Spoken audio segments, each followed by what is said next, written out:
Zo'r yangilik bo'pti. Ana endi avtomashina boshqarish huquqidan mahrum etilgan shaxsning avtomashina boshqarib yurganligini video qayd etish moslamalari aniqlaydi va ularga keskin choralar ko'riladi. Bu haqida Yo'l harakati xavfsizligi xizmati axborot xizmati rahbari Zoir Yo'ldoshev ma'lum qildi. Unga ko'ra, joriy yilning 23-fevral sanasidan 3-mart kuniga qadar ushbu jarayon test rejimida ishlagan va juda ham ko'p qoidabuzarliklar ayni holat bo'yicha aniqlangan. Kimgadir yaxshi xabar, kim uchundir yomon xabar.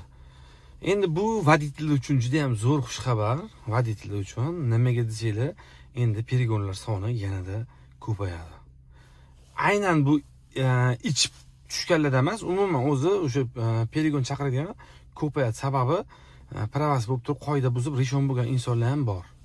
Obuna bo'lib qo'yishni unutmanglar. Videoga bitta like bosib, yaqinlarga jo'natib qo'yinglar. MyTaxiga ulanmoqchi bo'lsanglar, MyTaxida poligon tarifi bor. Men nomer qoldiraman, aloqaga chiqsanglar, onlayn tarzda ham ulab beradilar.